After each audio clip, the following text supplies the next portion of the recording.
Mic check, 1, 2.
Good afternoon, ladies and gentlemen, all over the world, wherever you are right now watching us. I want to say good afternoon to you. It is The Foundation with Howard Grant jamming with you on this beautiful day, 8 days before D-Day, before D, and in D as independence. You're going to have to find some depends.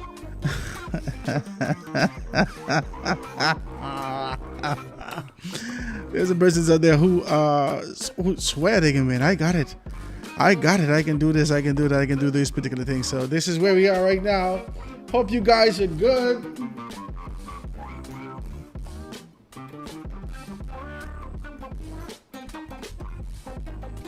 Hope you guys are good as we continue to be able to jam with you out here. Make sure you check me out, guys.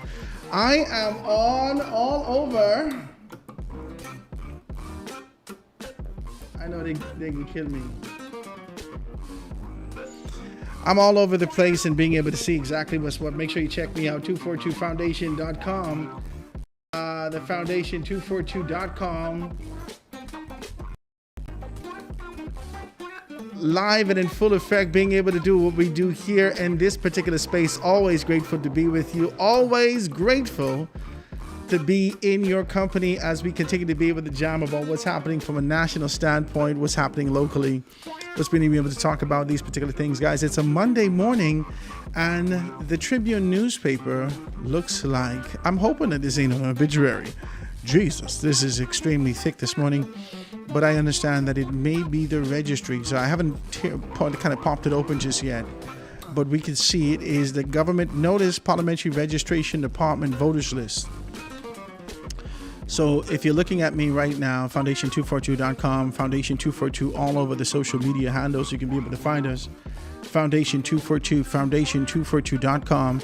You can be able to pick up the information and see exactly what's what. Government notice, parliamentary registration department, putting all the information out there to see exactly what's what. There are more than one papers. So spread, where is the love? It's not in the Guardian. My God, this is a peculiar thing. Let me tell you something. In this country, there is a way that you identify some things. You just got to be able to be very clear with you as we talk about these stuff, right? Always a beautiful day. Always grateful to be in your company today. Let me know if we are good, Maurice, as we continue to be able to talk about these particular things and find out exactly what's what. I should be live and in full effect with you in these particular spaces. Dove 103.7 in Grand Bahama. Dove 103.7. You're listening in. We're live and we're clear, being able to do this stuff. Guys, if you want to be able to be in tune with me today, let's talk a little bit about the politics. Let's get down to the nitty gritty. Let's do that. You can give me a call today at 827-0111, 827-0111. Today, May 4th, is 8 days before the next general election. The general election that I believe is going to really be able to determine the trajectory of this country over the next 20, 25 years. Yeah, this is a crucial moment. I want to talk to you like that. I want to be able to talk to you with clarity about these particular things. This is a crucial moment. This is a moment that I think all of us have to kind of breathe in and understand. This isn't one of those casual moments. This isn't this sort of a concept, an idea that you're just choosing another government. This is a crucial moment. If you believe in Michael Pintard, if you believe in what he does, if you believe in the prospect and the concept and idea of the Free National Movement, if you believe in these particular things, I encourage you to vote for that. If you believe in the Progressive Liberal Party, if you believe in Brave Davis and what he does, if you believe in what they've actually shown you and whether or not this is actually choosing progress or this is much of the same, I implore you to make that decision. But this is going to be a critical decision because the world is changing. The world is changing.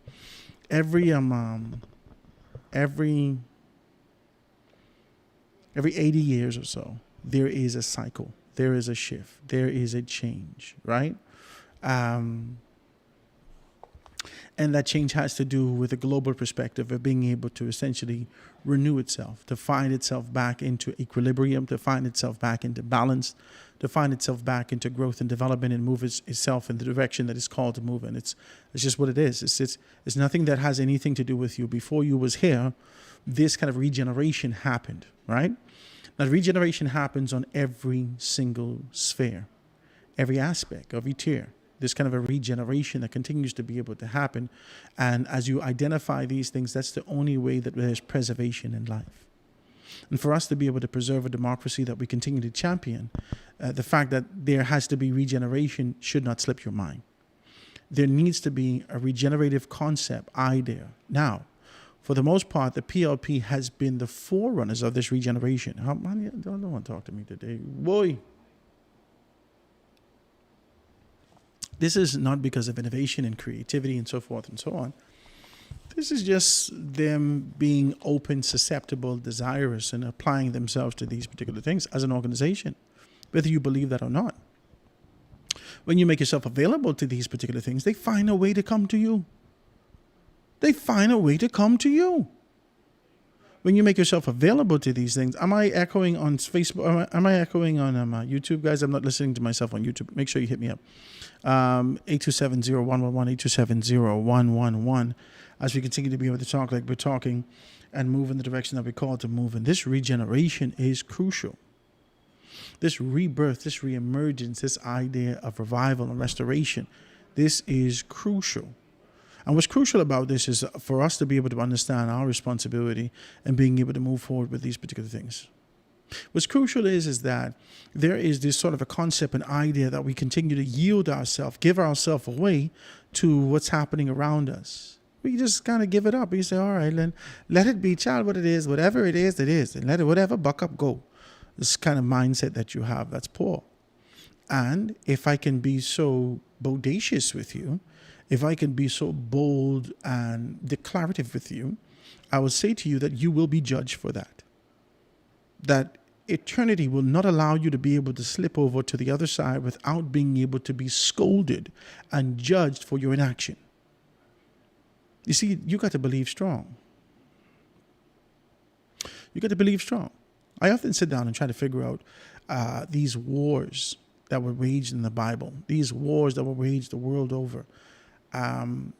With my concept and idea of faith, with what we've been taught about faith and God, what we've been taught about purpose, what we've been taught about alignment, what we've been taught about these particular things and how do we get onto the other side and how we have to live in this way and live in this particular manner, right?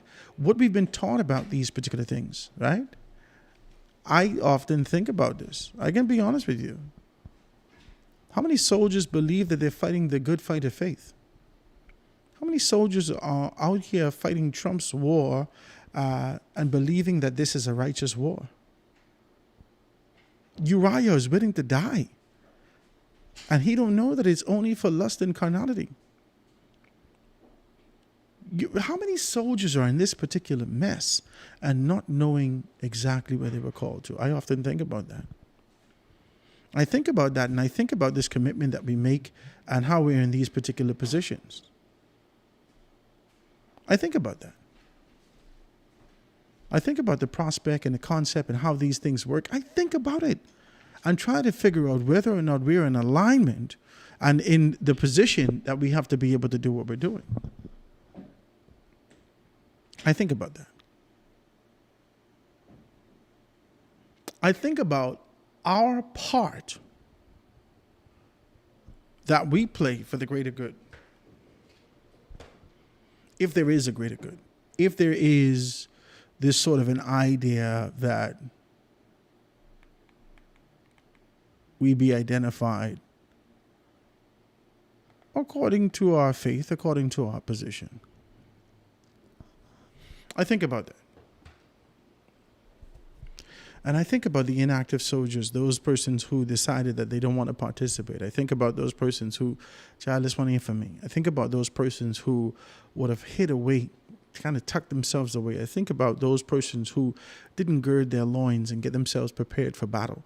I think about how you met with the exact same demise that everybody else has met with, except we died on our feet. We died fighting a righteous fight with an idea that says that we believe in this and we're moving in the direction of being able to defend this. What are you defending? I'm not here to be able to tell you don't vote or don't vote. If you've made up your mind that you're not going to vote, that on you, baby. I'm not going to fight you. Not on you. But you're useless to society. How would you can't say that? Oh, I can say that. I said it already. You're absolutely useless. If you can't decide, you're useless. If you can't make a decision, if you don't have the mental capacity and understanding to be able to identify between the plethora of people that present themselves to you in a particular constituency and understand that their responsibility is help to move the constituency forward. If you can't look around your constituency, make a determination as to exactly what you want to move in the direction that God has called us to move in this particular nation, and identify which candidate can be able to take us to this particular thing. I ain't got to be FNM or PLP. You got a bunch of independents. Many a man decide to squeeze $400 and give it to Harrison Thompson. Them. Talk to me. You could choose one of them. But coward is not making a choice at all. You think not making a choice is a choice. That is the deceptiveness in this concept and idea of democracy. You have a responsibility. You have a responsibility to choose. After you choose your choice, then that's where democracy lands. Democracy lands after application. You can't have democracy and say, well, this is democracy. That's just what it is. I get to make these choices, Howard. I get to do what I want to do. You got to do better than this, man. It's time to make a decision. It's time to choose. It's time to be able to identify, who have you chosen? That's the question today. Who have you chosen? You can text me 827-0111, 827-0111. I started off all these things, I started off this thing here with my constituency first approach. Dissecting leadership from constituency first approach. All these temperature checking things that that's okay, I like that, I ain't got no problem with that. But I started this off in terms of being able to put the power back in the hands of the people and have them make these particular decisions. So I'm grateful. But I ask you today, who are you choosing? Are you choosing progress? Or are you choosing we work for you? Save our sovereignty. I never seen nothing like this in my life, Jesus. I just want to be decent. Who said that? I don't know who said that. I never seen nothing like this in my life. How you could change your slogan mid-campaign? Oh, Jesus. I never seen nothing like this in my life. Mid-campaign. You're wasting spirit air. You're wasting spirit air. While you on the flight in the air, they cancel the whole airline. My God, thank God they was in power. You were to cut off in the air. Mid-air. Midstream.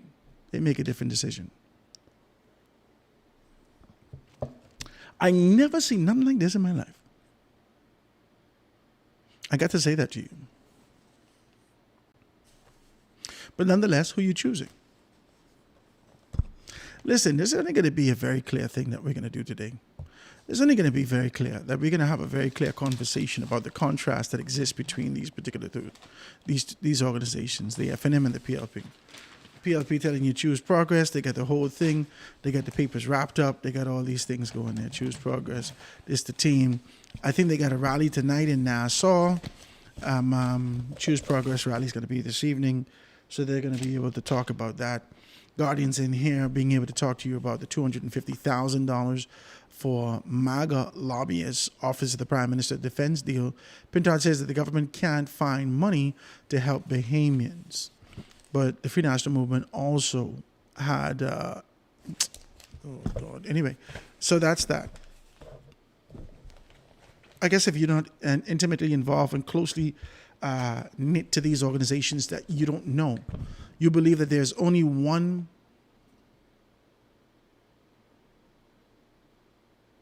You believe that there's only one target. You believe that there's this sort of a lopsided approach that only this organization is doing such and such, only that organization is doing such and such. I'll put the voters registry right here so we could be able to be clear about what's happening in those particular areas. Guys, hit me up, 827-0111, 827-0111. This is your tally sheet, your tabulation sheet, your tally sheet. This is the Tribune providing you with a tally sheet so you can be able to see exactly what's what. I want to have a tally party. Will you come to my tally party? If I charge you $25 and give you hors d'oeuvres, all right, I got a nice, beautiful space out here, all right? I can put a couple tents up. I can ask you. You text me. Let me know whether or not, because I got to book it. I got to do it now.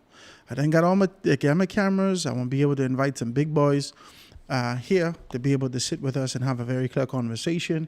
We can have some music, some drinks. We can have a live band, whatnot. I charge you all $25 to come in. You get your wristband. You get all you could be able to eat with the hors d'oeuvres and whatnot. We do some nice hors d'oeuvres for you. And then we will, if we have any, it'll be a cash bar, very clearly. Trust me.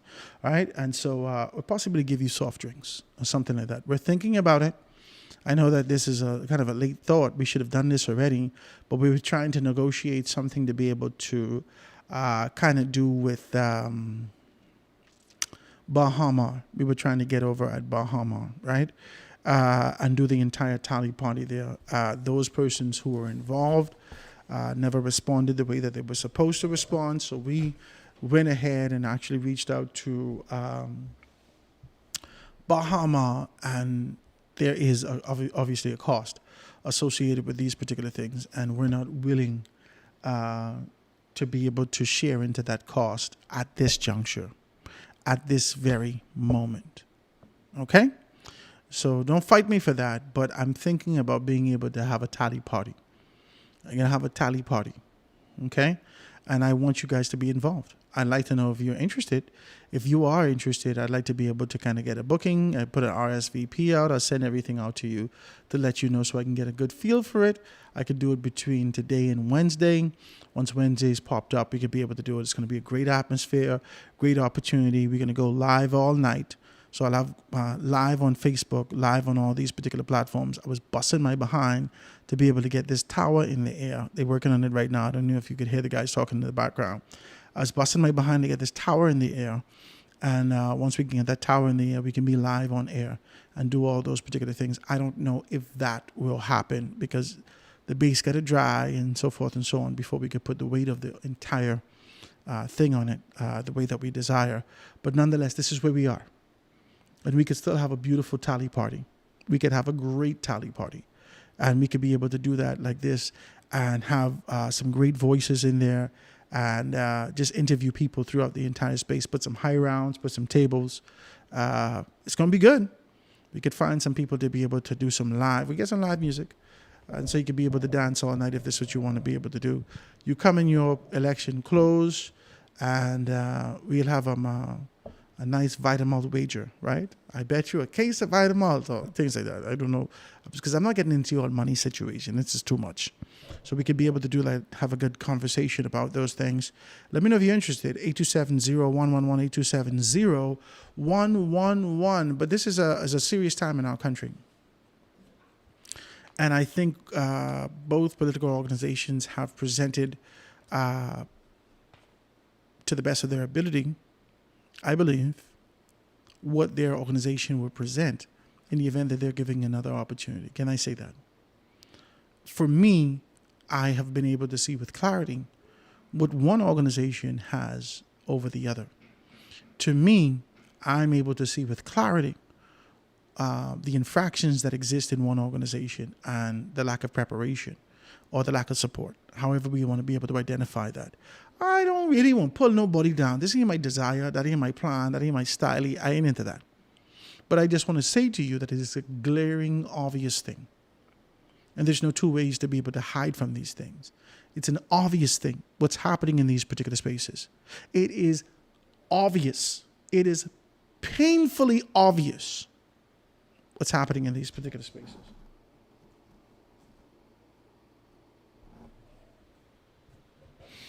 Now, you don't want to talk like that. I'm not going to fight you, and I'm not going to be able to get into your business, but I want to be able to look at it, right? Let's just look at it.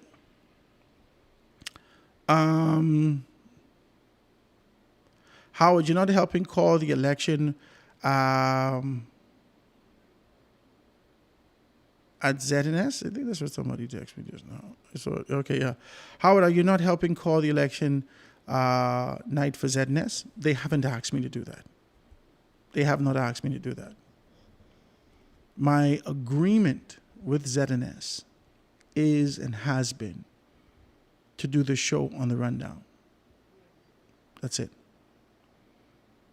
My agreement contractually with ZNS is to do the rundown show. I have a contractual obligation to do that. The reason you don't see the rundown is because event after event, event after event, that they continue to be able to essentially bump the show for prime time slots, for rallies. So you haven't seen the rundown in some time. And oh, does my pocket know that well? My God. Oh, does my pocket know that well? But that's why you haven't seen that. But ZNS hasn't engaged me. They haven't spoken to me. They haven't said anything about any of these particular things. And I'm not going to fight them. They got their own people set up. They've been doing this for years. So let them do their thing. I'm not going to fight them, right? But we got our own thing. We got our own thing. Who that is? I give you $5 right now if you know. We got our own thing. You remember that? Heavy D. I told you the answer. Don't come tell me, oh, what I was going to say. You didn't know, right? Heavy D and the boys, right? We're grateful to be able to have our own thing and jamming in these particular spaces and talking like this. So let's see exactly what's what. So it says, Howard, I don't know why you're asking me about Guardian Radio, right? I don't work the Guardian Radio. Let's be decent, right? Let's see what else we got here. Have you come to a conclusion? Have you come to a decision? Have you decided to go red or yellow, black or white? Because they are all precious in his sight. Have you decided to go one way or another as it relates to choosing the next government of the Bahamas? I've made my decision. And for me, the choice is clear. For me, the choice is clear. My mother called me the other night.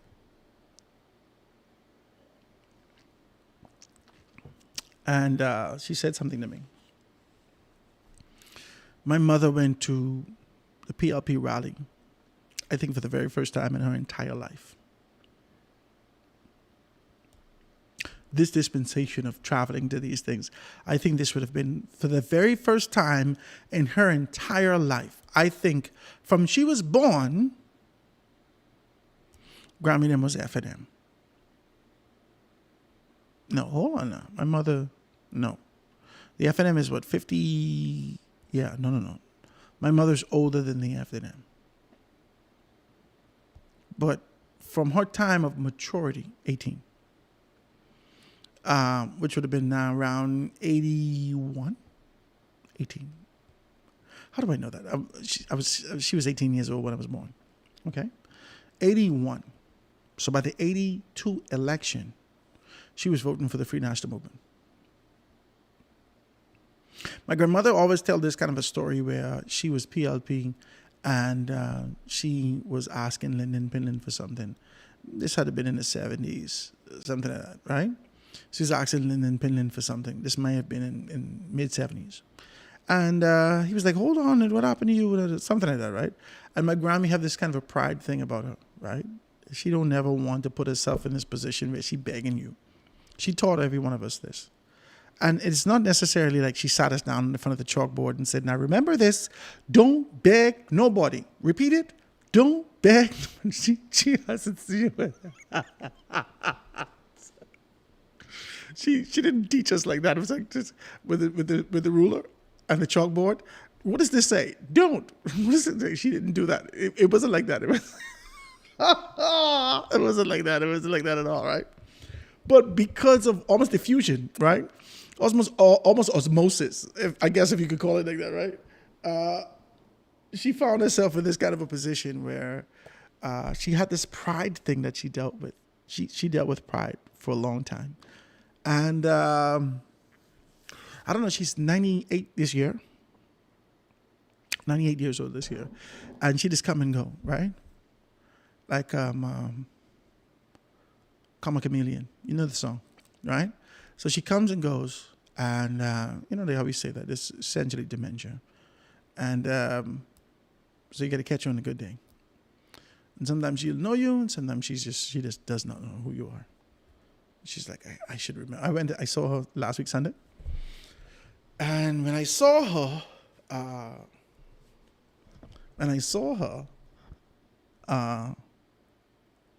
she looked at me. She said, hello. I said, hi, how you doing, baby? She said, I'm good. I said, that's good. You look beautiful here. What's going on with you? She's laying in a bed. We have people there watching over her. So she said, I'm good. So I said, you know who this is? So my mommy yelling at her, Mommy, do you know who this is? I'm like, you need to relax. Just relax. Let's see what's going on, right? So she's like, I don't know who this is, but he's a handsome guy. I said, yeah.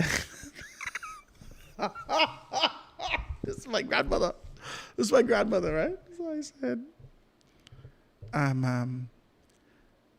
said, my name is Howard Romano. She said, that's a name I should know. I feel like I know you. I said, you should know me, right? So anyway, these conversations go on for a while. But even in the midst of that, she still has this kind of a pride thing that lingers.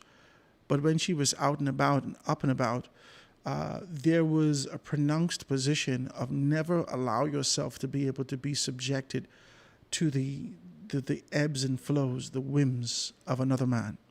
Always find yourself in the independent capacity and move towards your dreams. Move towards your goals. Now, I really picked up a great deal of that because I have this same sort of an idea where I have no patience for those that don't understand the dream. I want to say it like that. I sell the dream, I sell the concept, I prepare it, I present it accordingly with strength, and you say, okay, how would I like it? And, I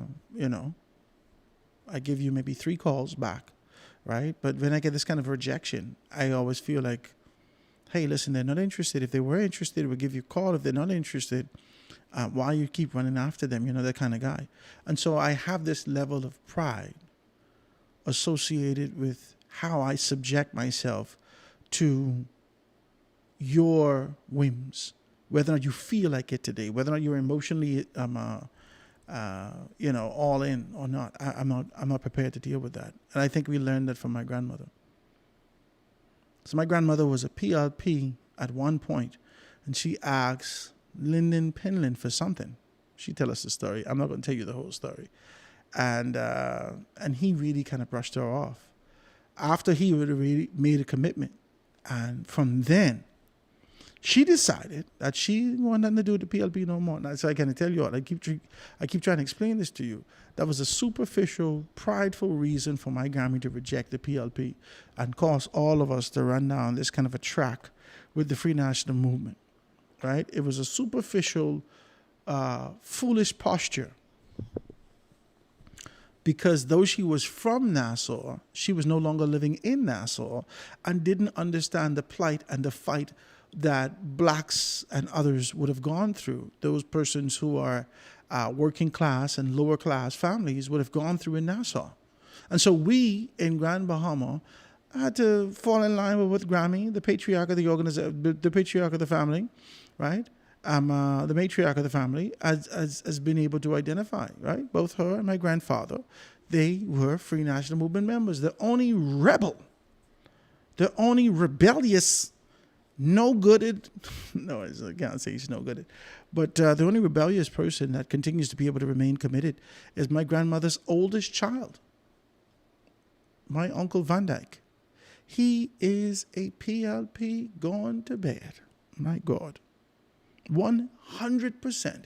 I know you're probably listening right now. He called me and he started to tell me about how the Free National Movement treated him over the weekend when he went to one of their rallies in Grand Bahama. And he's indicated to me that Kay Forbes Smith, in her capacity as one of the coordinators for the Free National Movement, their campaign asked for him to be removed from the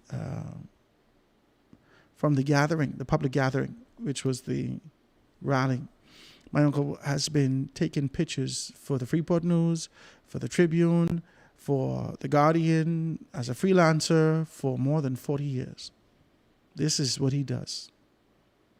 This is what he does. And in his professional capacity, if they could be able to identify him and remove him in that particular stead, it's a very peculiar thing. It reeks of desperation.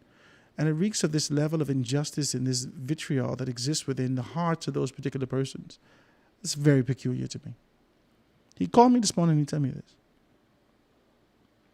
This idea that exists in these particular spaces, my mother, first time ever, he never tell me about any other time, going to a PLP rally in Grand Bahama.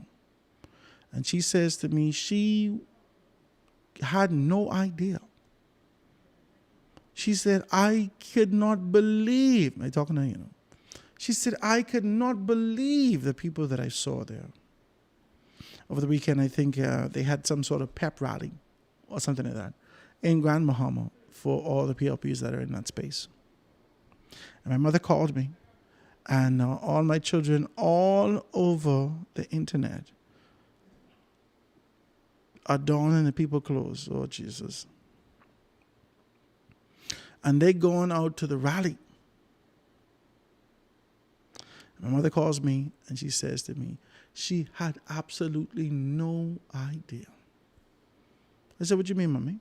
She said, I could not believe the amount of persons that I saw there. So I said, it was the amount of people or the people? She said, you wouldn't believe who I saw.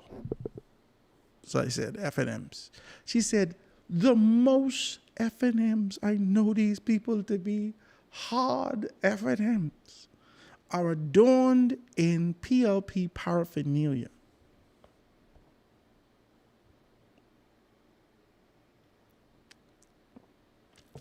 I said, wow, this is crazy. This is crazy. Is that what's happening in Grand Bahama? Guys, hit me up. We're on Dove. We're talking with clarity. Is that what is happening in Grand Bahama? Are you desperate for a change? Are you desperate to change this administration? Or are you content and you believing that this administration can do what none other have done for a very long time? Talk to me. Talk to me. Talk to me. This is a strong conversation we're having today. You know what time to joke. You know what time to talk about this and that. No innuendos, no subtlety. Let's talk with clarity. Who you voting for? F&M? PLP? COI? Independent. Who you voting for? 827-0111, 827-0111. Who you voting for? Tell me.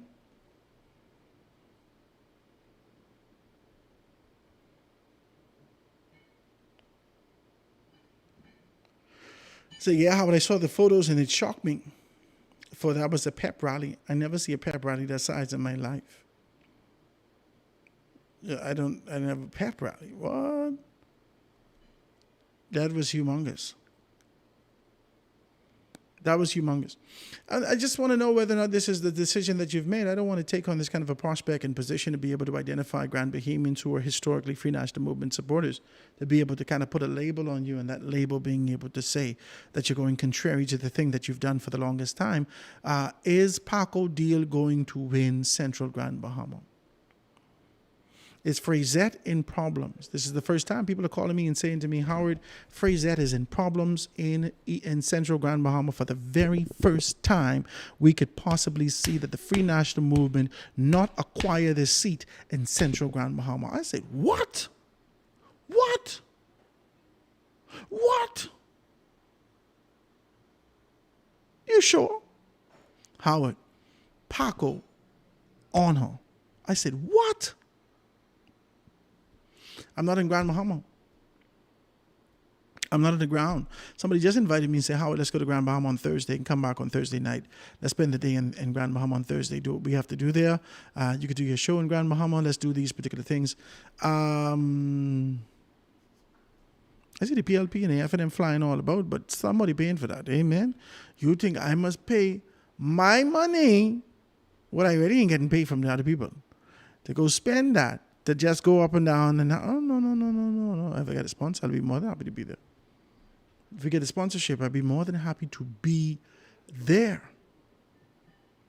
Let's talk with clarity about this. They tell me, Paco got it in Central Grand Bahama. Say, Frazette running. I said, whoa, this is crazy. They tell me Eddie Wan is doing amazing work in Marco City, and they are afraid for Michael Pintard. I say, you're pushing it. You're doing too much. You're doing too much. You're doing too much now. You're doing too much. You're exaggerating. You're putting it over the edge. You're doing too much, baby. You're doing too much. I believe that Michael Pintard got it. Howard, he got it. They call me, they tell me that Monique Pratt is doing wonders in East Grand Bahama.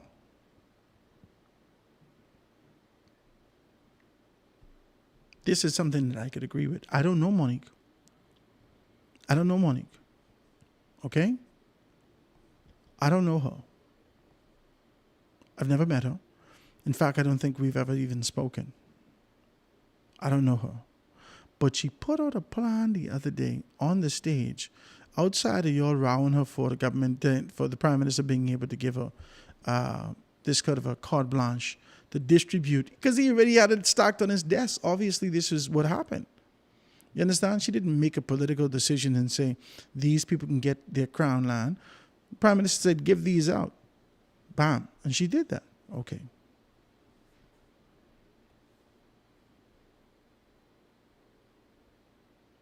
Says, I doubt that. I think that the F&M will still do very well there. Where? In Central Grand Bahama or in East Grand? Where will F&M do? Where will they do well? In Central Grand Bahama? And East Grand Bahama? And Marco City? Where will the F&M continue to do well? The PLP may overperform, but the F&M will carry at least 3 to 4 seats, maybe. So what's 2 seats that you're looking at? You're looking at West End, which is Kingsley.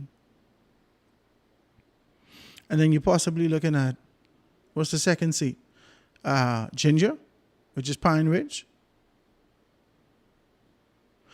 Oh, whoa. You saying to me you believe that Central Grand Bahama and East Grand Bahama will go to the PLP? Is that what you're saying to me?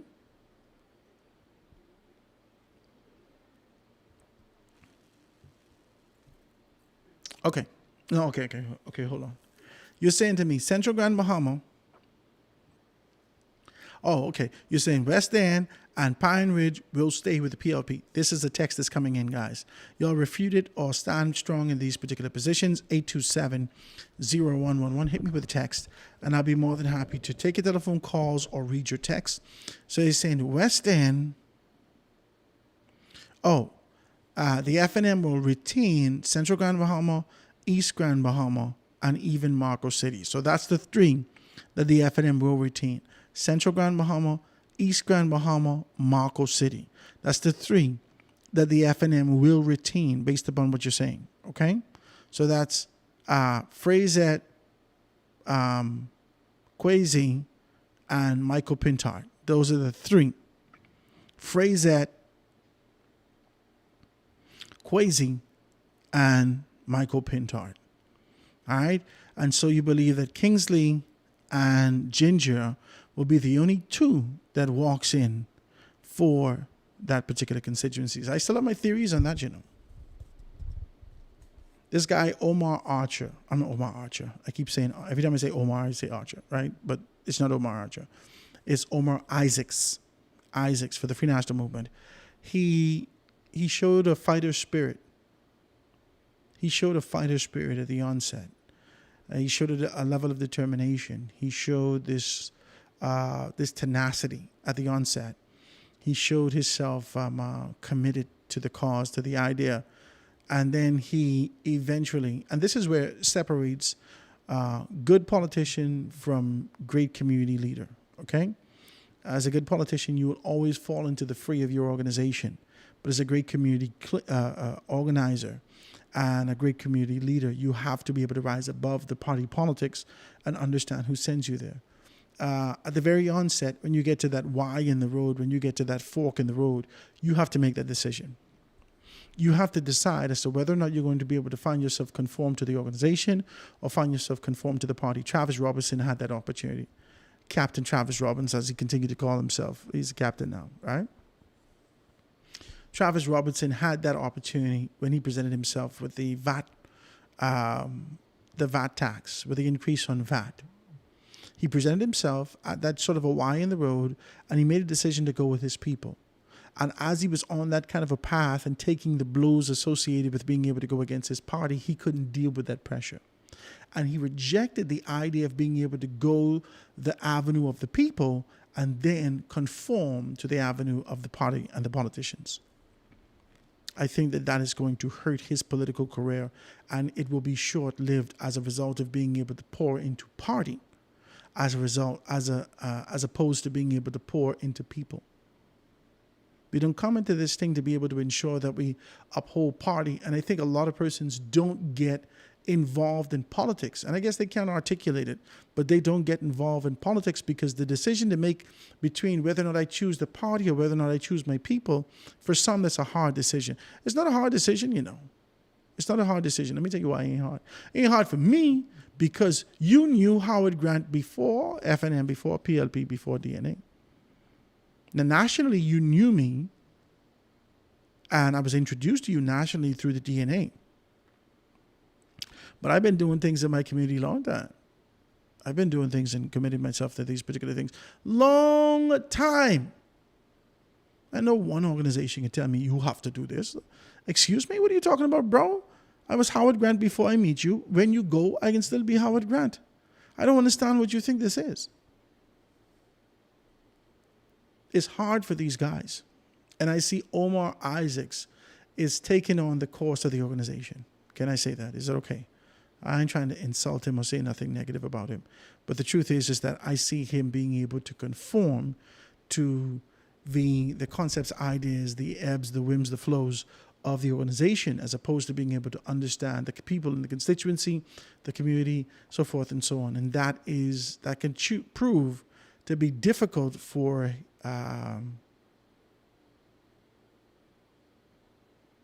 him, in my humble opinion. Okay? 827-0111. I get a couple more texts. I'm trying to be able to read it and see exactly what's what. Let me see if I can read these texts to you and see, so you can see exactly what's what. So it says, I'm not over projecting. I'm being realistic. The FNM will gain some of their support back, which will help them retain those 3 seats. It says some others I see are being really optimistic, saying that the PLP will carry 5 seats. I ain't stepping up myself. I ain't setting up myself for disappointment, as I want to be real with this.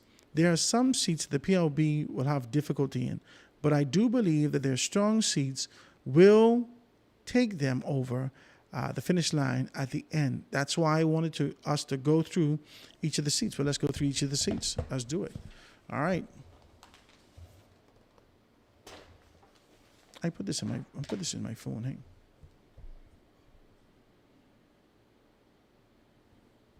I put it in my phone. Let's take a break, guys.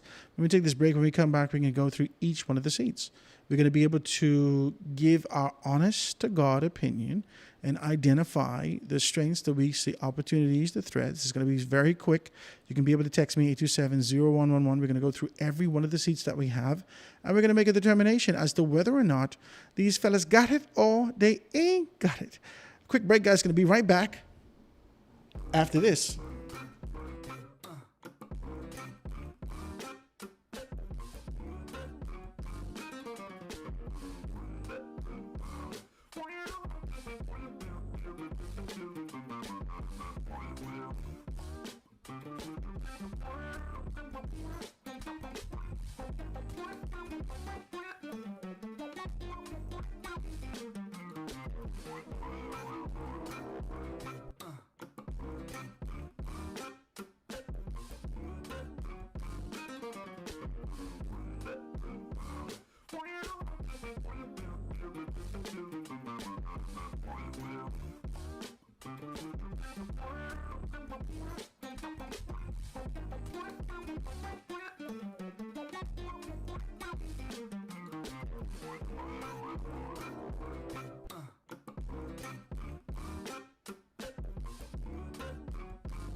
And we are back, ladies and gentlemen. This is The Foundation with Howard Grant.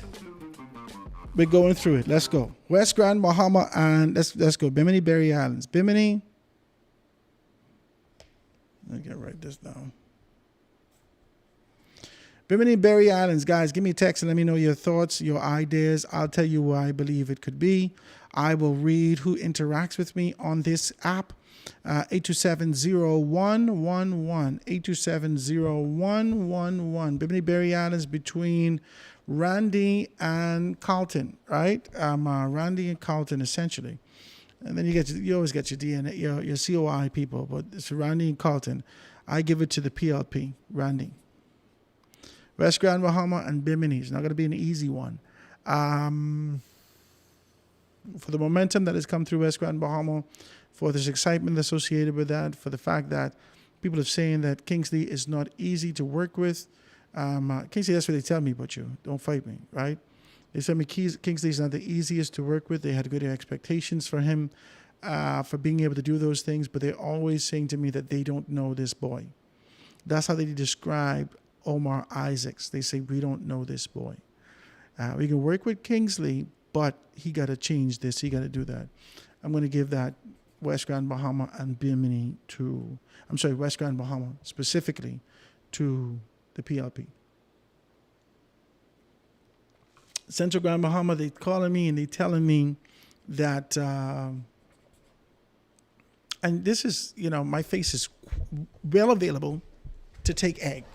Okay? I ain't one of these people. I'm not shame. I don't have this kind of a shame. Oh my God, I can't believe. I don't have this shame. Okay? This is my prediction based upon what's happening on the ground, based upon the information that we received, based upon understanding exactly what's what. We can identify these things and we make a calculated decision and make a calculated position. Central Grand Bahama between Freyzet and Paco. Let's talk an F&M and PLP. I see the COI being able to acquire 350 votes. Okay? He's not going to get more than 450 votes. 450 votes is a stretch, not in a bad way. That's my good friend Iram Lewis. Iram Lewis for the COI, anywhere from 350 to 450 votes. 350 to 450 votes cap. Okay? 350 to 450 votes cap. Now, Julian has always done well for the PLP in this particular capacity. And one of the things that people don't like to have this kind of a conversation with me is that these are cultural areas. The political organizations, they understood this historically, but then as things change, as leadership change, as mindsets change, and you believe that we're more Americanized in our political approach, you take no consideration for the fact that these decisions, these particular positions, and exactly what's happening is a little different, right? So you believe that people have changed the way that they approach politics because times have changed, but that ain't necessarily so. Let's just be very clear with you.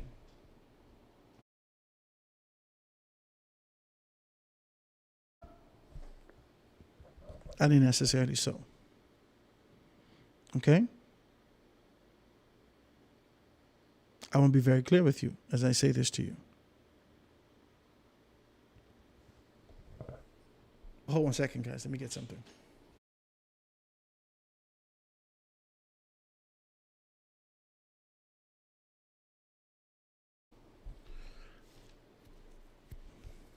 I want to say this to you. All right? Politics have not changed. Politics is still local. Politics is not national. Politics is not about the overarching leader in that particular perspective. You still have to be liked in your constituency enough, or your leader have to have this kind of a savoir-faire and this magnetic pull that causes people to kind of vote for them. I see Brave Davis has great elements of that cause people to be able to move towards them. However, when you look at a constituency like Central Grand Bahama, let's be very clear. When you look at a constituency like Central Grand Bahama, this is family-centric. The reason why Nico won the time and time again is because Nico was a grant. The reason why Nico looked at me and they decided to be able to do whatever they decided to do. Thank you. Thank you. Thank you, my brother. Thank you. Right? Nico decided to be able to do whatever he had to do is simply because, with clarity, Nico knew that I'm a grant also. Let's just be clear about it. You understand?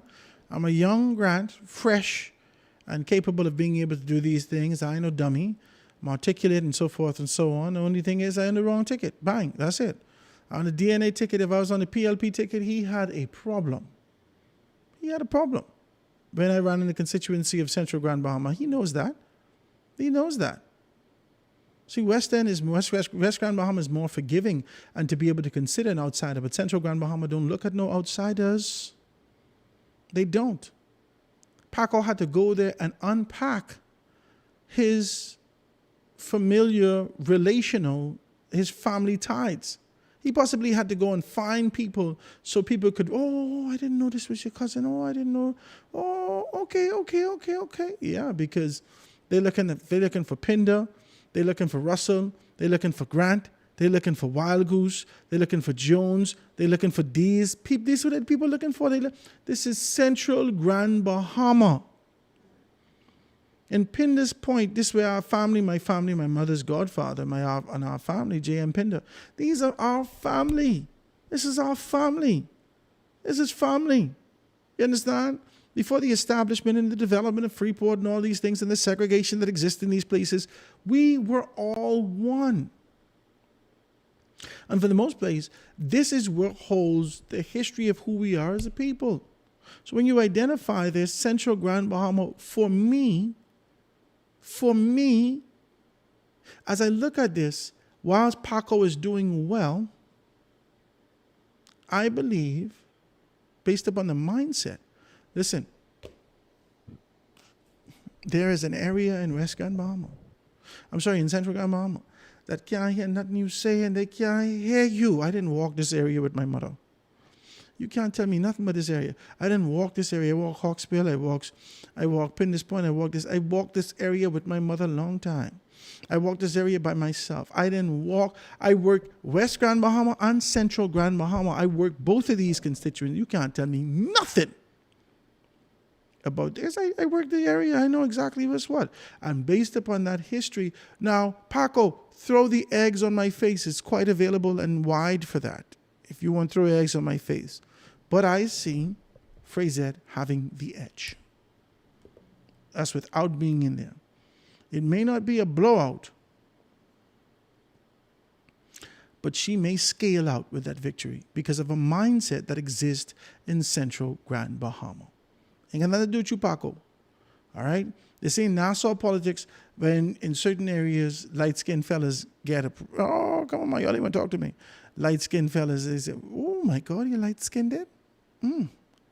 Hey, what's going on, boy? I laugh because fellas told me that joke when they were campaigning, how people responded depending on the area that they went, right? So this is not that. This is not what you have to deal with. That's not what you're dealing with. That's not what you're dealing with. Okay? I feel like the FNM may pull out. Now, only we can do Family Islands today. Let's go. Marco City. They telling me everything about Eddie and so forth and so on. I hear them. I ain't fighting them. There's a mindset associated with those particular persons, the possibility of being able to see someone in your constituency possibly become the prime minister. They're going to vote for him. I believe that the FNM will retain Marco City. I believe that the FNM will retain Marco City. Okay? Let's talk. When it comes to Pine Ridge and identifying that and being able to see exactly what's happening in Pine Ridge. Now, with the advent and the introduction of Marco Pine in his independent capacity and his popularity, Marco Pine got 1,100, almost 1,200 votes last go around. Marco Pine will get about 950 to 1,300 votes. 950 to 1,300 votes. Okay? 950 to 1,300 votes. This is how much Marco Pine will get in the constituency of Pine Ridge, right? 950 to 1,300 votes. 950 because we reduce it from last time because you don't know whether or not the people's appetite is still for that particular thing. And then you increase it to 1,300 because the appetite may been able to sustain that sort of an appetite, but I don't know whether or not he could be able to grow it exponentially. So you pick up about 100 and some people who are brand new voters, new people who come to the constituency, so forth and so on. 950 to 1,300 votes is what I see in that particular constituency. As a result of him being able to eat away at that, let's look at this and let's make this kind of determination and see exactly what's what. Because we can do this mathematically. We got 1 hour, so guys, if you want to be able to call in and chime into the conversation, I'd love you to do so. 827-0111. 827-0111. Let's go to Parliamentary Registration Department. Parliamentary Registration Department. Here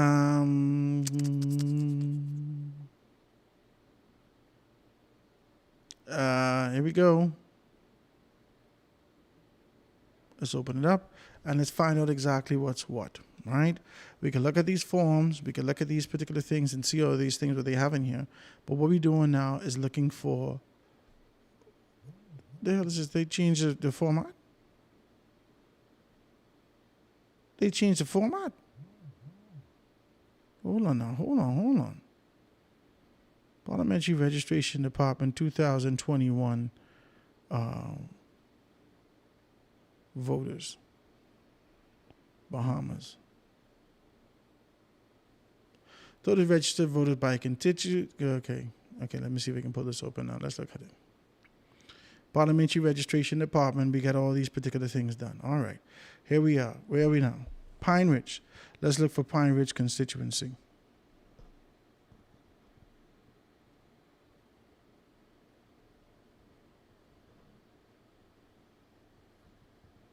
All right, so Fox Hill, Freetown. Now, I can give you the breakdown for Pine Ridge constituency so all of us could be on one page. All right? Pinewood, St.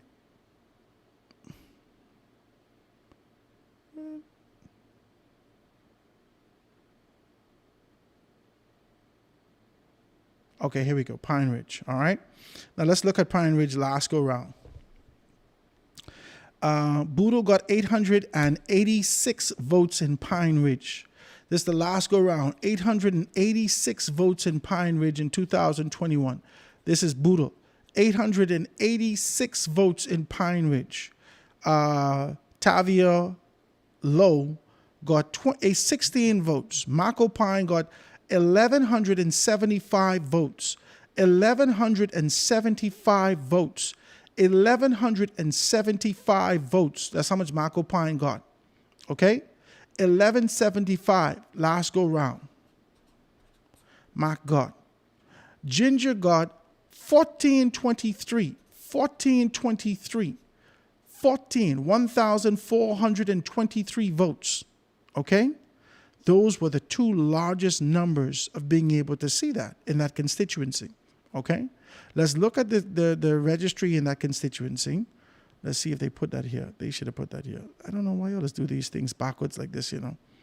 All right? They should put this here so we could be able to identify all these things. Shando Khan got 19. Shando is my guy. 19 votes. 19 votes. Belinda Williams, she got 34 votes. There was 6 people in that constituency. All right? Registered in that constituency. Let's look at that now.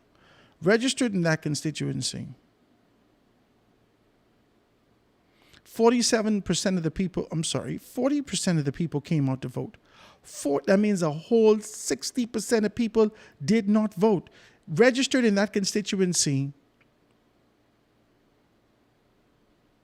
Whoa.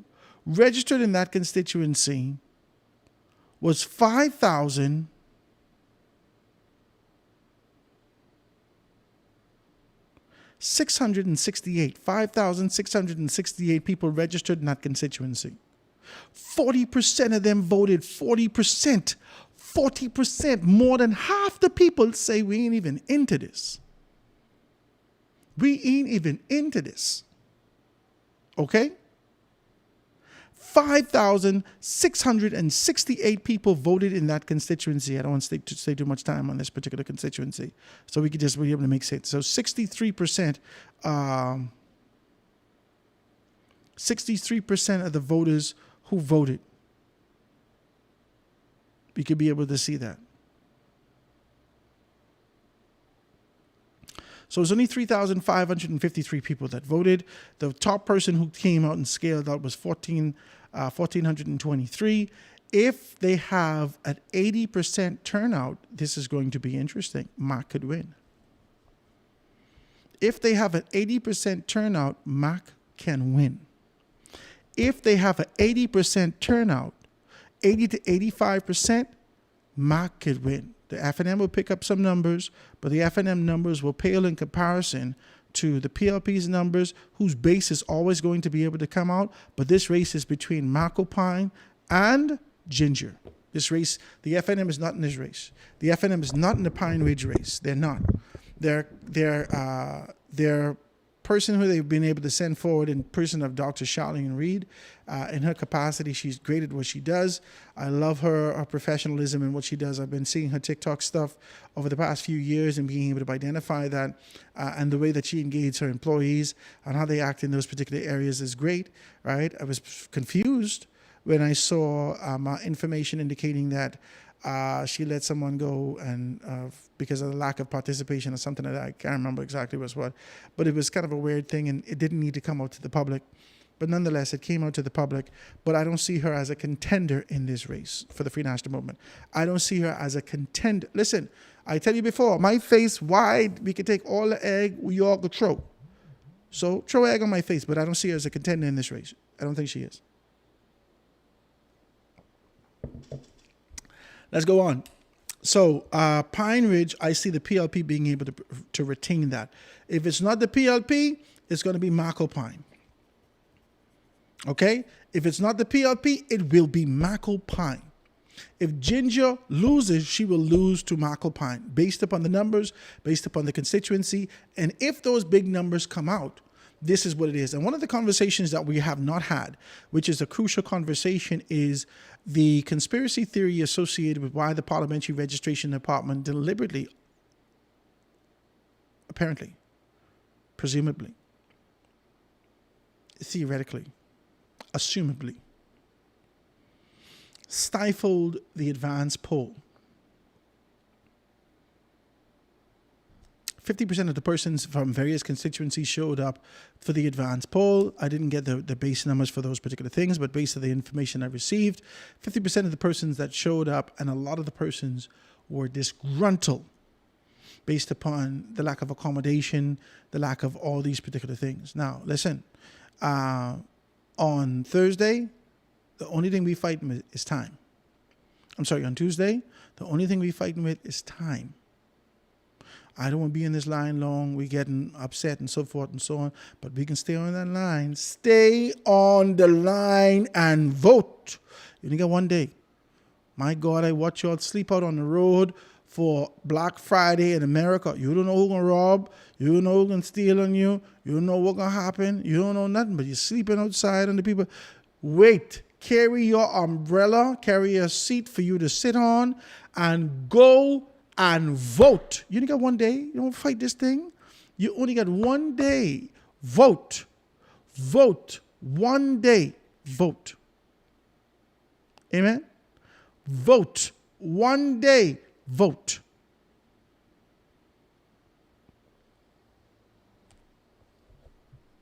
Pine Ridge, PLP. East Grand Bahama, Free National Movement. I hear all these things that they're saying Dr. Monique has done and what she's doing in that area, but you're not dealing with, and these are the areas, keep in mind, under the Free National Movement, this area was doused in oil. A goat and 2 birds died. No consideration for the agricultural, the topsoil, no consideration for the environment that was destroyed, no consideration for any of these particular things. The assessment that came back from Romy Ferrer in his particular capacity was a goat and 2 birds. It was the only persons who would have been able to suffer any level of tragedy that's associated with that, okay? This is what they said. This is what they said. After all of this, I couldn't see East Grand Bahama voting F&M. East Grand Bahama ignored the oil on their left thumb and popped their finger into the ink with their right thumb.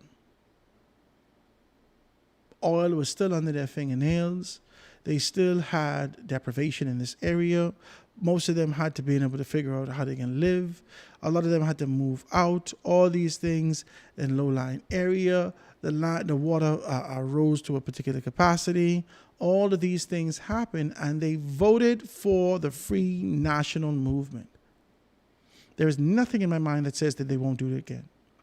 They voted for Kwesi, who had been rejected by Pine Ridge significantly, because Pine Ridge don't have time for foolishness. Either you could do it or you ain't gonna do it. And Pine Ridge reject you and you don't do it. And so he was rejected. C.A. Smith was rejected. My Auntie Ann was rejected, my wife Auntie. All these people keep getting rejected in Pinewood, no matter how good they are or how, great they are.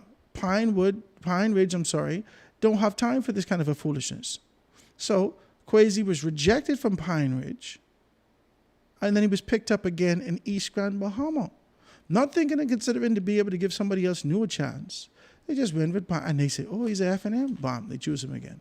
So you ain't fighting the fight in East Grand Bahama that has anything to do with your capability, Dr. Monique, Dr. Pratt. Your fight has nothing to do with your capability, your articulation, your insight, your vision, your goals, your ability to be able to reach these people, your team.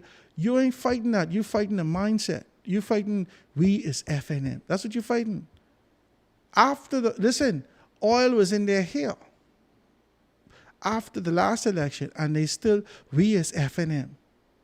All of them move out, And the ones who come pop back up, like Shepherd Needle, we as FNM.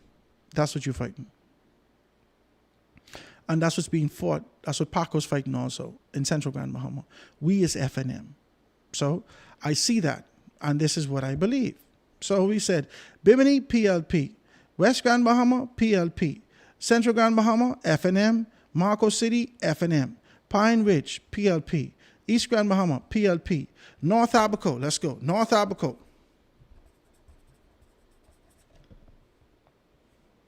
827-0111. South and Central Abaco. North Andros. South and Central Andros. Let's go. Before we get out of here, let's get all these things in there. Let's get all these things in here.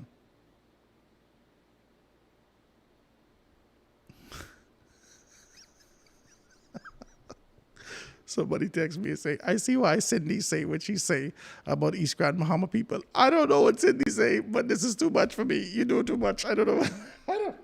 I don't know what Cindy say, right? But anyway, let's go, right? So here we go. West End, PLP, Central, FNM, East, FNM, Marco City, FNM, Pine Ridge, PLP. That's it. That's what you get, right? You miss Bimini. Bimini, PLP. Okay, let's go. North Abaco, I believe that they will go with Kirk Cornish. It don't matter if Hubert Alexander Ingram goes in overtime in North Abaco. I believe that North Abaco will go with Kirk Cornish. And it's peculiar. Now, this girl, Terrence Boodle, right? This lady who's actually running in that particular constituency, she has the grace of 1,000 doves. I might as well tell you that, because it would have been a smear campaign for any lesser of a man. It would have been a smear campaign for any less of a man in North Abaco, talking about the allegations and the fact that though he would have been vindicated by the courts, doesn't necessarily mean that he's not guilty. I could imagine how this would have been a horrible campaign for Kirk Cornish in North Abaco. However, those people in North Abaco have a level of decency, and well, more specifically, Terrence Boodle, right? There's a level of decency that's coming out, and Kai Mills has already indicated that Kirk Cornish is his friend, and there isn't anything that he's going to go against him and say. He just hugged him up the other day, and I was watching that, and I like that. I like to see that, right? So as I watch that, North Abaco, I believe, will take on to the PLP because of Kai Mills. Kai was able to retrieve about 857 votes. Let's see if we can find that. I think Kai was able to retrieve about 857 votes on the last go-round.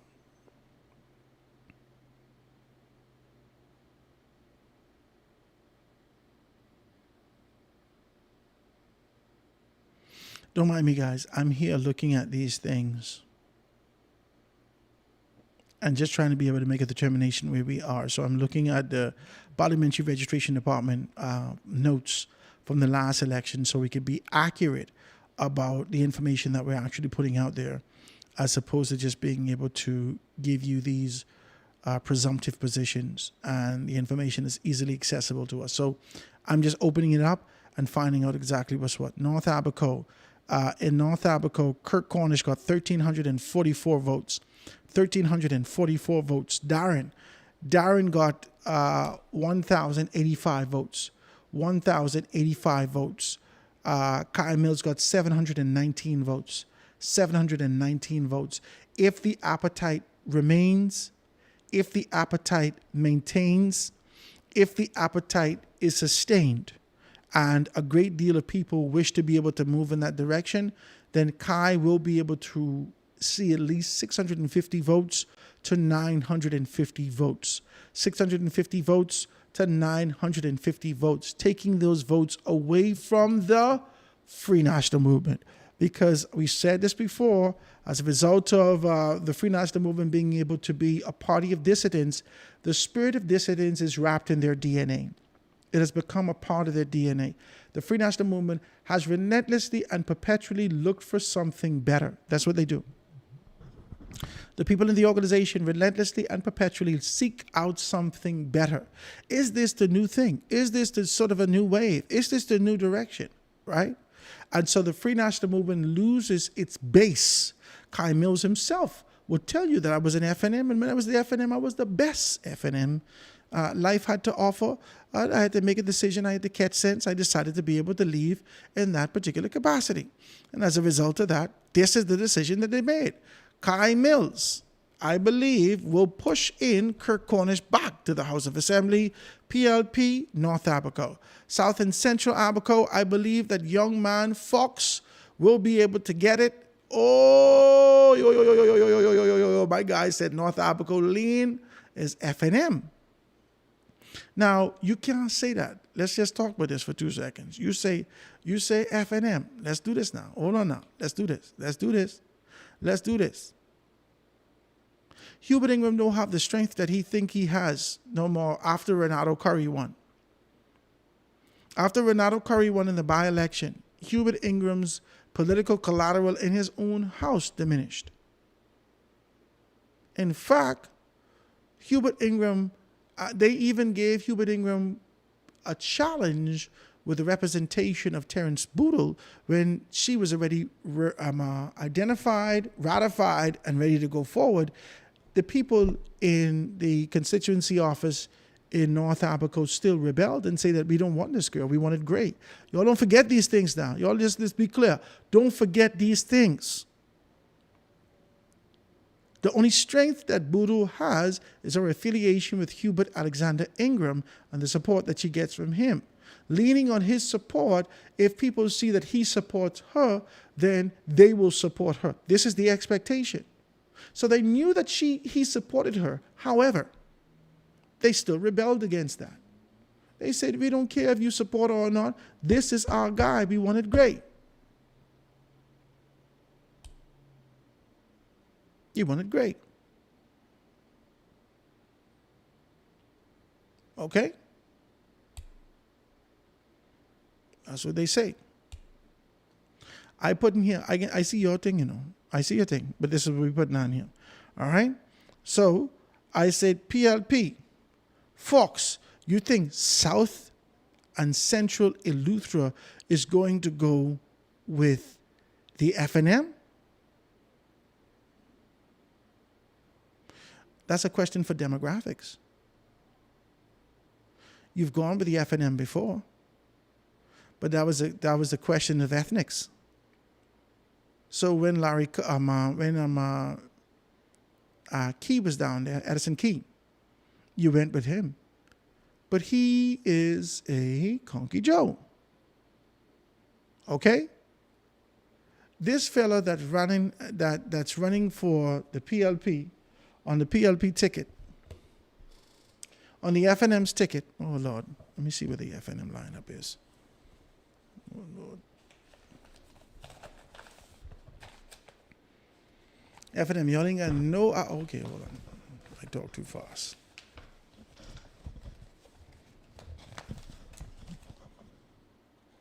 Jesus, I can't even read this. All right, Terence Boodle, Carlton, Jeremy Sweeting, Central and South Abaco, Jeremy Sweeting, Conky Joe, This makes for interesting conversation. How would you can't be like that? No, no, no, no, no, no, no. I don't mean nothing disparaging about that. I'm saying that because of the familiarity in these particular areas, I don't know whether or not this is it. So let's do this. I can do what you did. I can give the FNM South and Central. I had it for the PLP, because I like that boy Fox. I don't know him, but I like him. I like his style. Okay? North Abaco, PLP. South and Central Abaco. I'm sorry, North Andres. North Andres, PLP.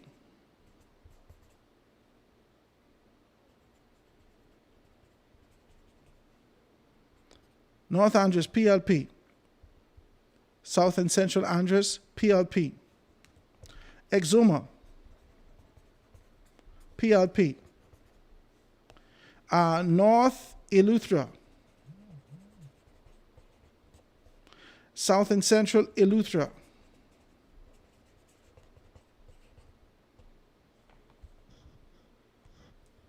Let's go. Some of these things is self-explanatory. Do we have to go through it? I think Lightbourne is going to win in North Abaco. I think Lundy is going to win in South and Central Andres.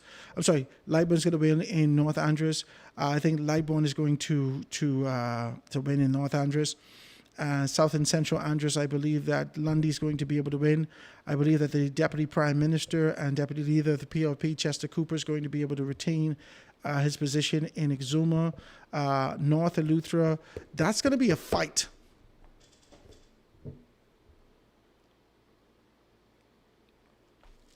I don't know how to call North Eleuthera. I haven't known how to call North Eleuthera for a while.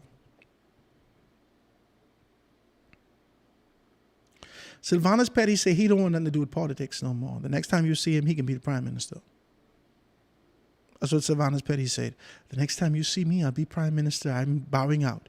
Now, this is because of an apparent injustice. This is before the articulation that Kirk Cornish would have retained and remained in this particular position.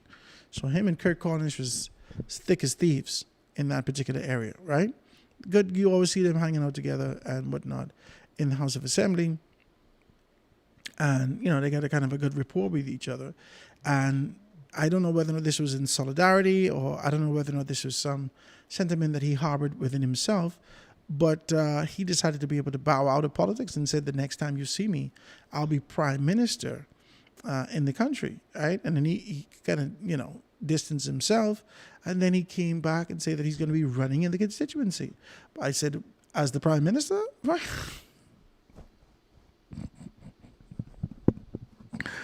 I just want to be decent as I say this. I say, well, as the Prime Minister, I'm going to be running with the fan. No, anyway.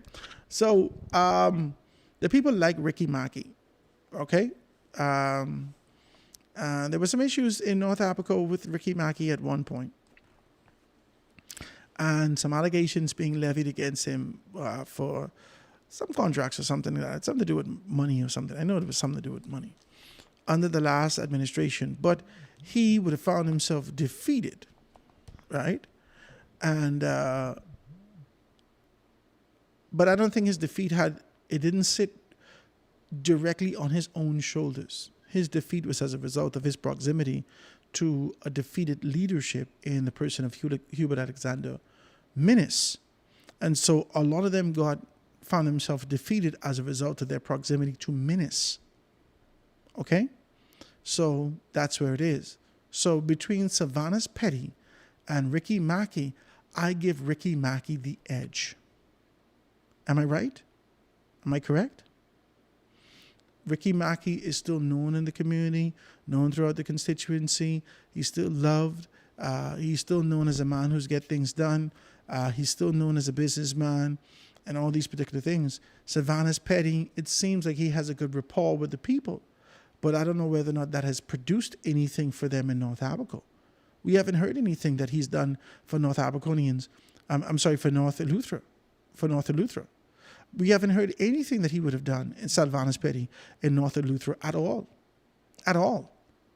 The only sort of a flash in the pan conversation that we would have had is when he said that he's going to be prime minister, and it unearthed a couple concepts because Kirk Cornish, his friend, just said that he's the prime minister of North Abaco.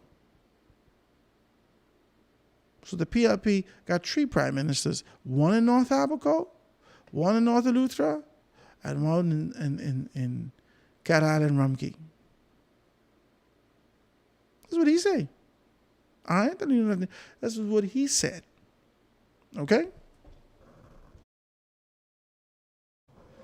And as we identify these things and take a look at it and make a determination as to exactly what's what, I give Ricky Mackey it. Ricky Mackey didn't quit and then come back. Ricky Mackey get beat.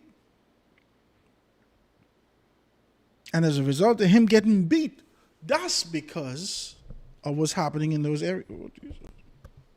That's because of what's happening in those areas. He get beat. Let's be clear about this now. Let's be clear about this. I give North Eleuthera to Ricky Mackey. Now, a lot of things may happen. People may see Ricky Mackey as an older guy. People have a desire of being able to see a youthful perspective. People want to know that they align, their candidate is aligned with what's happening from a global standpoint. We want to see some younger faces. We want to see this, we want to see that, we want to see the next thing. But I say,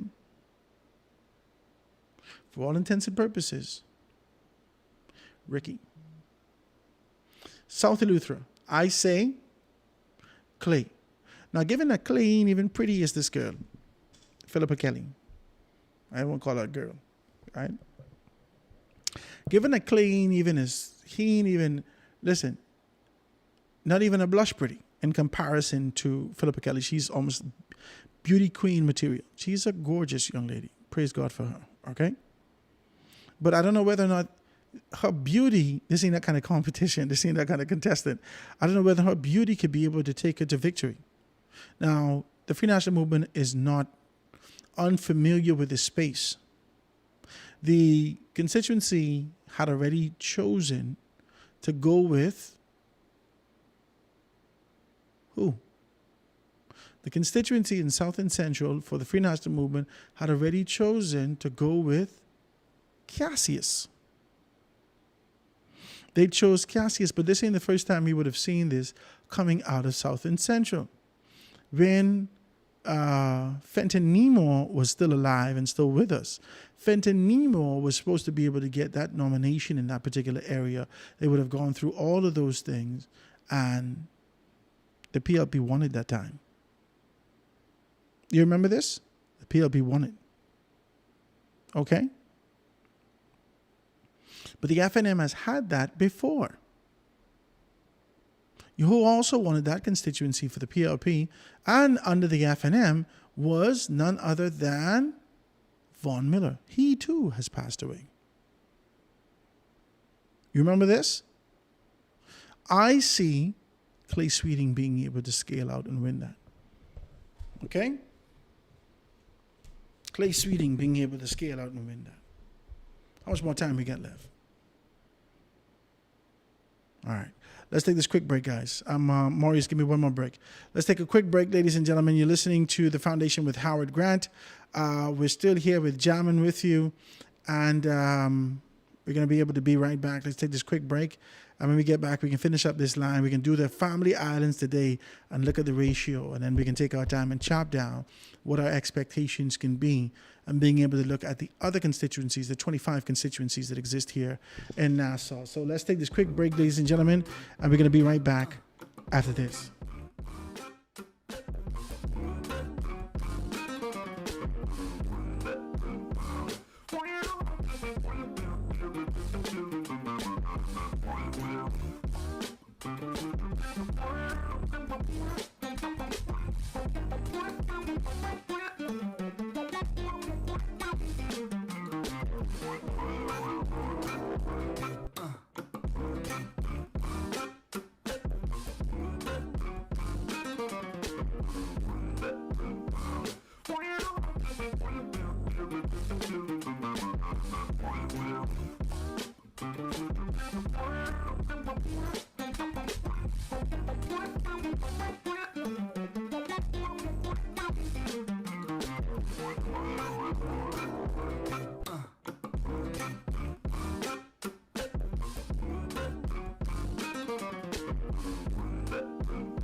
And we are back, ladies and gentlemen. This is The Foundation with Howard Grant, just being able to jam with you. Let's talk about these things the way that we are, being able to make sense of it and really talk about where we are from a national perspective. I hope you guys are good. If you want to join me in conversation or just kind of give your contribution, 827-0111, 827-0111. Let's talk about it now. Here we go. So, Bimini, PLP. West Grand Bahama, PLP. Central Grand Bahama, FNM. Marco City, FNM. Pine Ridge, PLP. East Grand Bahama, FNM. PLP. North Abaco, PLP. South and Central Abaco. I'm sorry, it's FNM, South and Central Abaco. Right? North Andros, PLP. South and Central Andros, PLP, Exuma, PLP, North Eleuthera, we said F&M, right? But y'all can fight me on that if you want to. And South Eleuthera, I said Clay will retain that seat, even though the people say we ain't had no water, we ain't had no this, we ain't had no that. I see him being able to retain that seat, okay, for the PLP. Now, where haven't we gone? Long Island. Long Island. Long Island. Long Island has historically been free national movement. Other than when they let Larry Cartwright go in independent and tell him to be able to walk over the floor and join the free national movement, Long Island has historically been able to find themselves in the position committed to the free national movement. Long Island has tried and tested a great deal of persons being able to come to that constituency, and all of them. Doc carried down Brownville, Dwayne Sands went down there. Shannon Cartwright went down there. A lot of them tried to be able to see whether or not they were light-skinned enough to win a constituency. I guess that's what it was. I don't know. Am I light-skinned enough, right? Try to be able to figure out if they could be able to win this constituency down there in North Abaco. I'm sorry, in Long Island. And then they send Renika. Renika could have done well if she didn't scream at everyone at the onset. Now, Renika's family's down there, who would have just been able to receive a great deal of things from this administration, this New Day administration, as it relates to being able to do the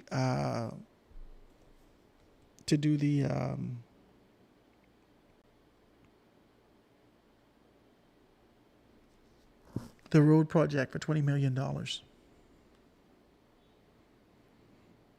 Remember that? The road project for $20 million. The Rowdy Boys would have been able to get that. These are noses. Renika is a nose. And these are, based upon what the information I've received, this is her family finding herself in that kind of a position to be able to get supported by her family in that area. So it is going to be a wild thing. Now, for me, FNM is one thing, but the representation of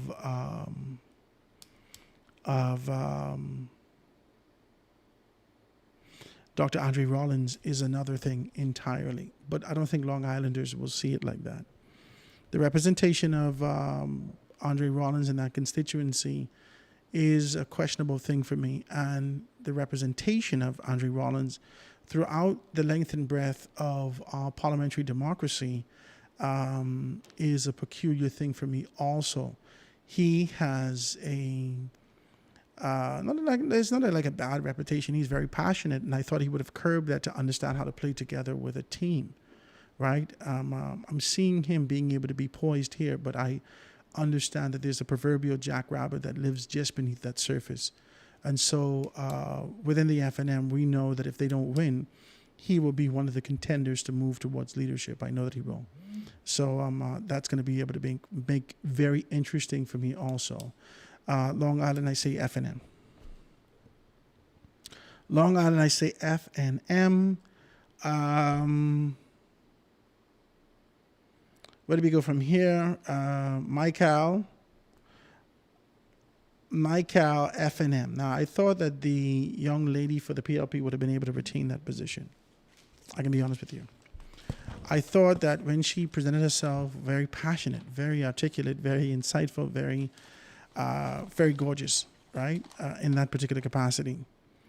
Ambrister, right? Ambrister.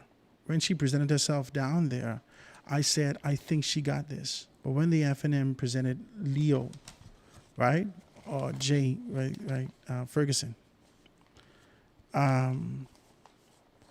There was an eruption that actually came from down there, as though they were waiting for him and his representation for a very long time. And then we began to see why the Free National Movement actually waited to be able to have that.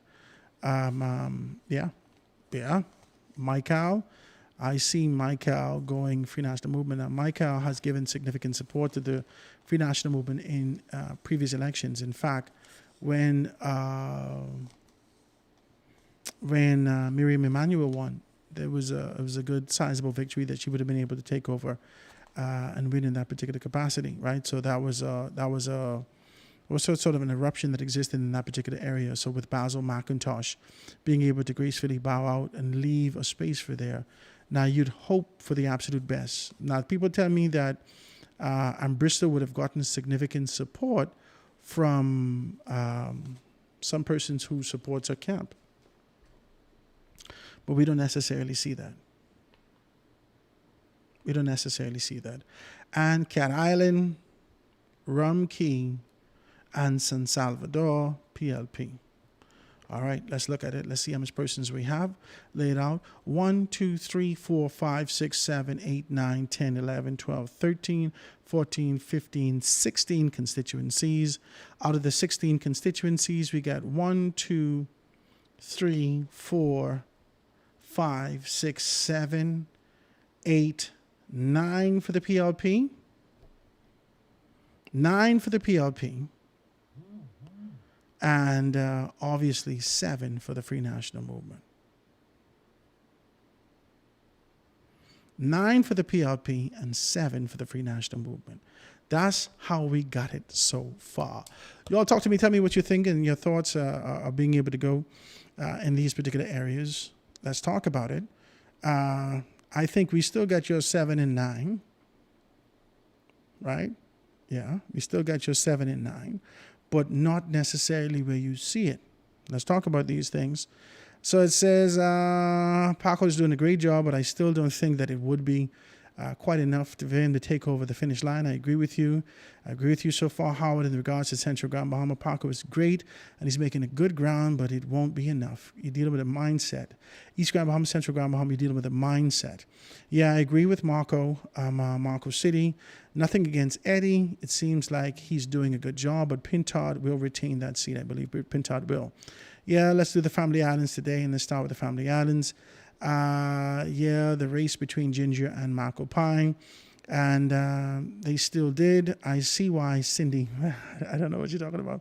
Bimini and Berry Island PLP, North Abaco FNM, South and Central Abaco FNM, North Andros PLP, North and Central Andros PLP, North and Central Eleuthera PLP, North Eleuthera leaning towards FNM.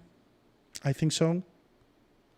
I hear your thoughts about North Abaco, but I think that the Free National Movement will win that out. As long as Kai in the race, the Free National Movement cannot win that. As long as Kai is in the race, the Free National Movement cannot win that because they take in numbers from... Kai is taking numbers away from the Free National Movement. You understand? You'd have to have almost 100% voter turnout for him to be able to win. You'd have to have a 100% voter turnout, and I don't see the campaign that she's pushing forward being strong enough to be able to speak with clarity to that. I don't see the campaign that she's pushing forward saying to me, this is what it is. Okay? Let's be able to do that. It says, I can't have egg on my face, but I think that we're looking at this as a high voter registry, and the Abaco people will go back with what was comfortable for them, and they may not be mad at the FNM no more. So the PLP, well, they wasn't mad at the FNM before. You think Kurt Cornish's victory was as a result of being mad at the FNM? We can tell. We can be able to see. If you believe that Kurt Cornish's victory was as a result of them being upset with the Free National Movement, we will tell. We will be able to see when it comes to next week, Tuesday. Next week, Tuesday, 6 p.m., 8 p.m., 9 p.m., we can know. We will know. And we will be able to make this kind of a determination to identify and see exactly what's what. We're going to see. We're going to see. All right. South and Central Abaco, FNM, says, they call Clay the White Daddy. It says PLP carry both seats in Andros, yes. South and Central, yes. It says, I believe that Ricky is ahead. PLP, I think that you're just saying Bimini and the Berry Islands, PLP, I think. Yes, Long Island will stay FNM, yes. I don't think that was a good choice, though. I think that both choices were peculiar for me as I'm looking at them from afar off.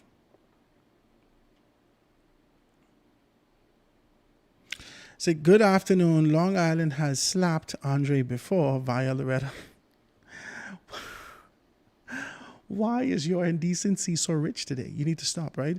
So if I wonder if it will manifest in the difference between on May 12th. No. Long Island will stay with the Free National Movement. I just don't know whether or not that is a good choice. But this is something that Long Island chose because Long Island had several options. They didn't want none of them.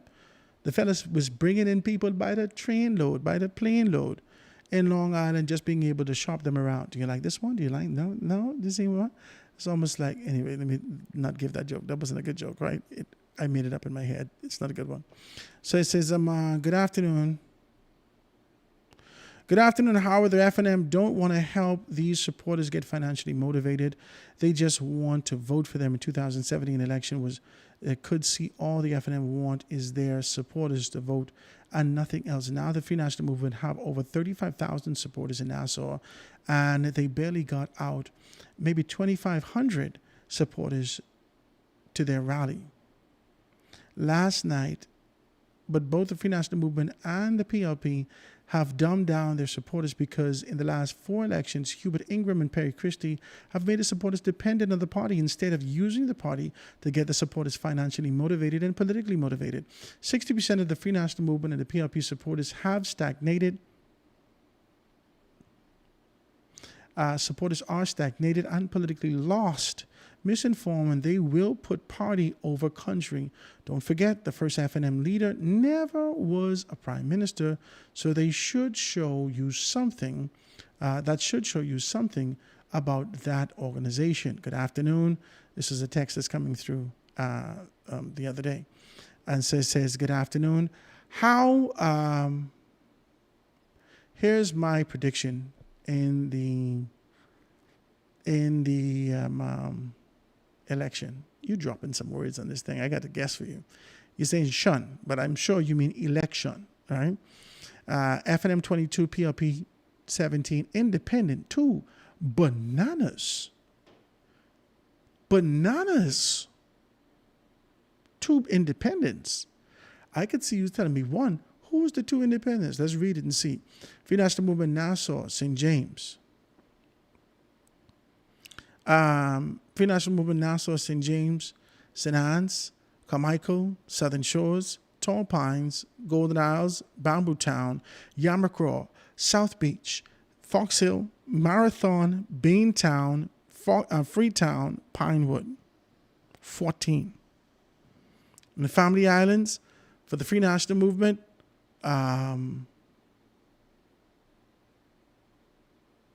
in Freeport, Grand Bahama, 2 in Abaco, 1 in Eleuthera, 1 in Long Island, Michael, and the Berry Islands. Are you what?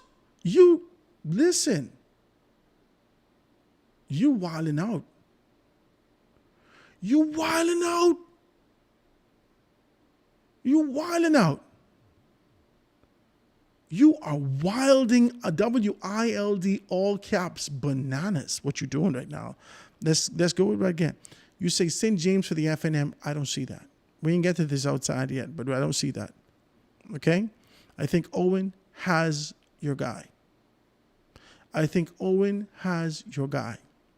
I don't think Orinthia has the wherewithal to be able to sustain and take a, it has to be a disdain for the people of Carmichael not to choose Keith Bell.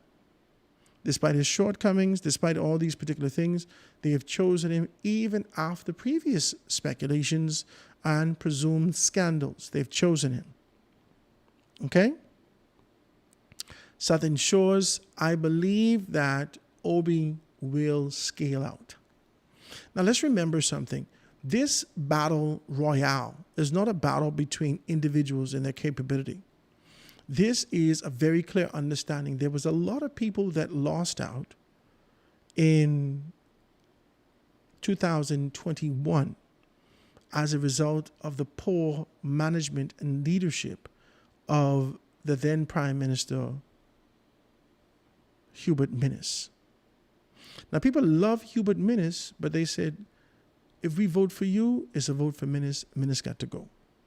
And so they chose not to be able to go with Minnis. Let's just be very clear about that. Okay? As a result of this choice of being able to not to go with Minnis, let's be clear about something. In 2017, a great deal of people would have lost out despite the level and the caliber that they presented to the people out here. They presented, these were excellent individuals, but they lost out because of Perry Christie, former Prime Minister Perry Christie. Okay? Let's remember that this is a leadership race. It boils down to leadership and contrasting and comparing the leaders. Okay? We've seen Brave. We put Brave through hell the last 5 years. We tell him he like to travel. He ain't know what he doing here. He can't talk. Why he didn't know how to talk to me? And every single juncture, he bettered himself. And as someone that's over the age of 65, I thought that was peculiar because, sometimes there is an old saying in our society that says you can't teach an old dog new tricks. You can't teach an old dog new tricks. And this is not to be able to be disparaging and speak about that. It's just one of the things that we say within our colloquialism, that after you would have retained and attained a particular age, that you could have no expectation that you're going to do anything other than what you would have done or what we assume you to do in the past. That you're not open to the idea of being able to learn, but Brave Davis, Prime Minister Philip Brave Davis, has shown us different.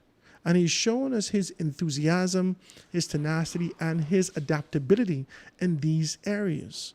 He's shown us what his capability is of being able to transform, reform, and find himself in these particular positions. So when you boil down to it, and you come to this kind of a conclusion, you come to a very clear understanding of one thing. And that understanding is that we're comparing and contrasting leadership. And as we compare and contrast leadership, we may look at some candidates as weak in the PLP. But just as the signs suggest, their fortification, their undergirding will come from Philip Brave Davis. That's what's going to happen. That's what will happen in these particular areas. A lot of these things that's going to happen, a lot of these things that's happening, and a lot of these persons that are in these particular spaces, they will find themselves in this capacity. And as a result of that, there's people calling me now. Oh, Lord, they must think I finished my show. As a result of that, a lot of people can get over the mark because of Brave. And I believe in the Free National Movement, a lot of people will miss the mark because of Michael Pintard. You see, nothing disparaging to Michael. It's just that your campaign, and listen, this is going to be hard for you all to swallow. It's going to be hard for you to swallow. His campaign is the weakest campaign we've ever seen in politics. This FNM campaign right now, We Work For You, is the weakest campaign we've seen in the history of this country. Third Fraction Organization, Independents had better campaigns than this. He shifted midstream in this campaign, and he's just lost 2 by-elections. This is weak. This is weak. I don't care what you say. I hear his tenacity. I hear his vivacious articulation and desire to be able to project to you, to make you to understand that there is life that exists in him as an individual. But he's not represented of how he can be able to organize his party and pull his people together. I don't care. Y'all could row me, cuss me. Don't cuss on Dove Radio. His campaign is the weakest that we've had. I ain't telling you that the FNM can't win. You could win with a weak campaign. That ain't changed nothing. You could win with a weak campaign. If people won't get rid of you bad enough, they'll vote for you. They'll vote against the government and vote for you. They'll vote for you in spite. Don't make a difference. But his campaign is a weak campaign. There's no two ways about that. His campaign is a weak campaign.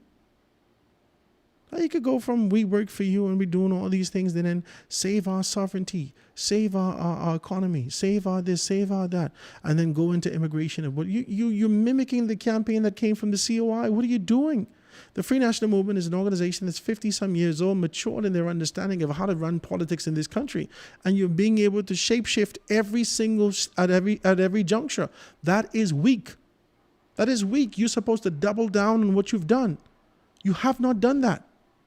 You're letting Rick Fox come to the forefront, who is unfamiliar with our things, and being able to allow him to be almost like the guinea pig of these particular things. This is poor. Listen, that ain't means that you don't have your supporters.